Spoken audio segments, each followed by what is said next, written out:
2008 میں West Indies کے سابق عظیم کرکٹر ویوین رچرڈ کی شادی ایک بھارتی اداکارہ نینا گپتا سے ہوئی تھی۔ یہ 2 ماہ پرانی بات ہے کہ کسی پاکستانی ٹی وی شو میں رمیز راجہ بطور مہمان شریک تھے۔ وہاں مہمانوں نے اس شادی کے حوالے سے مذاق کیا کہ جو لڑکیاں خود کو کہتی ہیں ملکہ عالیہ، ان کو پھر ملتا ہے مسٹر کالیہ۔ اس پر رمیز راجہ زور سے ہنستے ہیں۔ یہ کلپ سوشل میڈیا پر گردش کرتا رہا۔ اس پر ویوین رچرڈ اور نینا گپتا کی بیٹی مصابہ گپتا نے ایکس پر رمیز راجہ پر سخت تنقید کرتے ہوئے کہا کہ حساسیت ایک خوبی ہے جو چند لوگوں میں ہوتی ہے۔ میرے والد اور والدہ اور میرے پاس یہ خوبی بہت ہے، مگر آپ میں نہیں۔ آپ کو ایک ایسے بات پر ہنستے ہوئے دیکھ کر دکھ ہوا جس پر دنیا نے تقریباً 30 سال پہلے ہنسنا چھوڑ دیا ہے۔ مستقبل کی طرف بڑھیں، ہم تینوں سر اٹھا کر یہی موجود ہیں۔ مصابہ نے کہا ہے کہ ایسے معاملات میں دنیا نے 30 سال قبل شعور حاصل کر لیا تھا۔ ہم تو کہتے ہیں مسلمانوں نے اس معاملے میں 1400 سال پہلے شعور حاصل کر لیا تھا، جب ان کے نبی کریم صلی اللہ علیہ وآلہ وسلم نے واضح کر دیا تھا کہ کسی گورے کو کالے پر اور کسی کالے کو گورے پر کوئی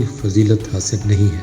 فضیلت کا معیار صرف نیکی ہے۔ اس پر اس ٹی وی چینل فنکاروں اور رمیز راجہ کی جتنی مذمت کی جائے کم ہے۔ افسوس انہیں مذاق کرنے اور مذاق اڑانے میں فرق معلوم نہیں، اور مسلمان ہو کر مسلمانیت کا احساس نہیں۔